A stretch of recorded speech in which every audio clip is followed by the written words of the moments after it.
Bismillahirrahmanirrahim. Assalamualaikum warahmatullahi wabarakatuh.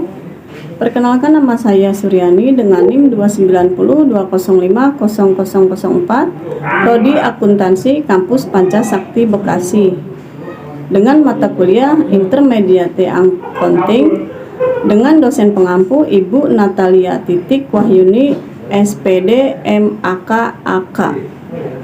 Di sini saya akan membawakan materi tentang piutang.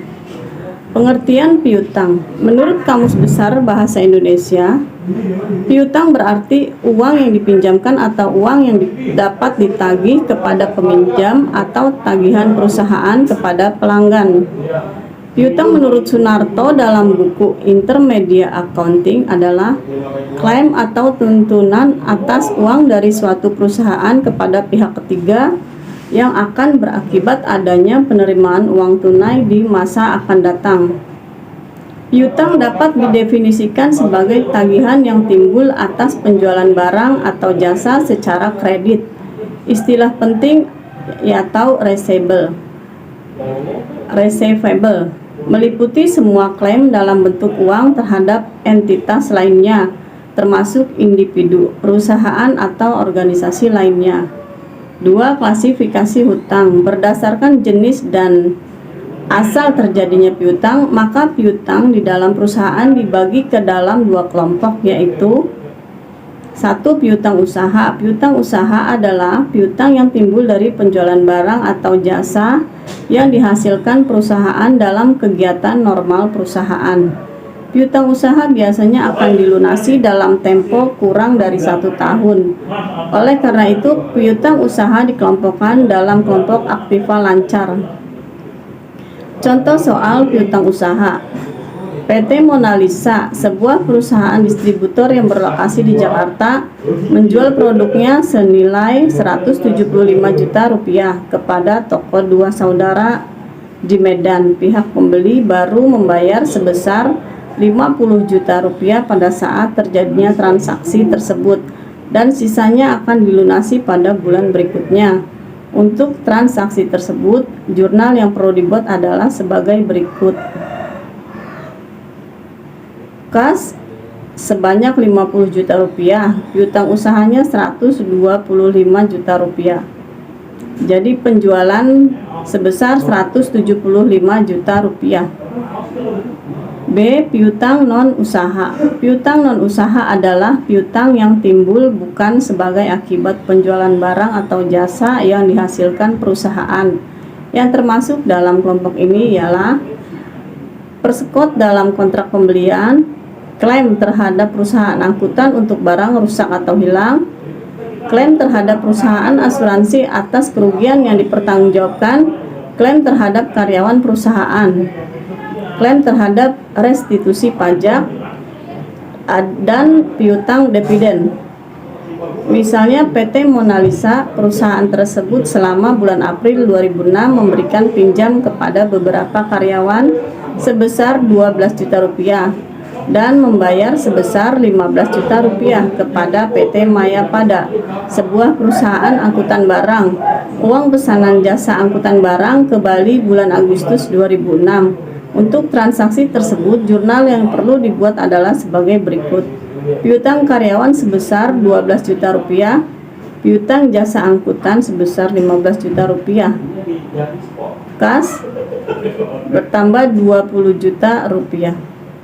Itu adalah contoh utang non usaha. Pengakuan piutang wesel. Suatu piutang wesel mungkin timbul karena 1. Bersamaan dengan transaksi penjualan secara kredit, 2. Pemberian pinjaman, 3. Perubahan dari piutang usaha menjadi piutang wesel. Piutang wesel adalah merupakan perubahan dari piutang usaha menjadi piutang wesel. Piutang wesel merupakan perubahan piutang dari piutang usaha karena debitur ingin memperpanjang jangka waktu pelunasan, dan perusahaan memandang bahwa debitur memiliki risiko yang tinggi untuk tidak dapat melunasi utangnya. Pencatatan piutang sesuai dengan standar akuntansi keuangan yang berlaku di Indonesia. Piutang dicatat dan diakui sebesar jumlah bruto atau nilai jatuh tempo dikurangi dengan taksiran jumlah yang tidak akan diterima. Itu berarti harus dicatat sebesar jumlah yang diharapkan akan ditagih. Karena itu berkaitan dengan pengelolaan piutang. Perusahaan harus membuat suatu cadangan piutang tak tertagih yang merupakan taksiran jumlah piutang yang tidak akan dapat ditagih dalam periode tertentu. Misalnya, piutang usaha PT Maju Bersama adalah sebesar 19 juta rupiah. 190 juta rupiah. Sedangkan cadangan kerugian piutangnya adalah sebesar 24 juta rupiah. Maka di dalam neraca piutang tersebut dicatat sebagai berikut.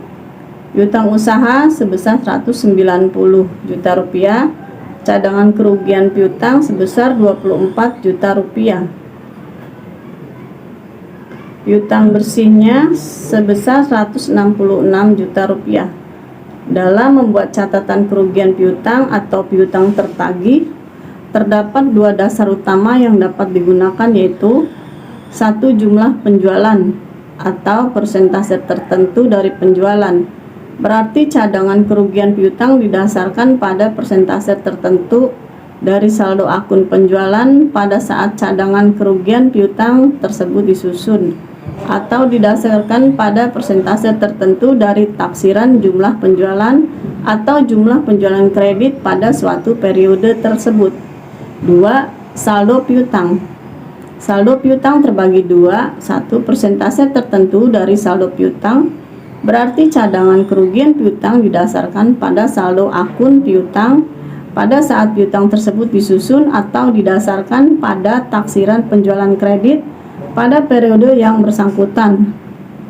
2. Analisis umur piutang adalah suatu metode pembuatan cadangan kerugian piutang di mana cadangan piutang yang tidak dapat ditagih dari suatu perusahaan didasarkan pada besarnya risiko atau kemungkinan tidak tertagihnya suatu piutang. Penjualan piutang. Entitas dapat menjual piutangnya kepada pihak lain. A. Penjualan piutang tanpa garansi. Ketika membeli piutang, pembeli mengasumsikan bahwa risiko piutang tidak tertagih telah dimiliki berpindah kepada pembeli piutang. B. Penjualan piutang dengan garansi. Pada penjualan ini, pemilik piutang memberikan garansi kepada pihak ketiga bahwa apabila jumlah piutang tak tertagih melebihi dan retain yang telah disisihkan, maka pemilik piutang akan melunasi. Sekian dan terima kasih. Wassalamualaikum warahmatullahi wabarakatuh.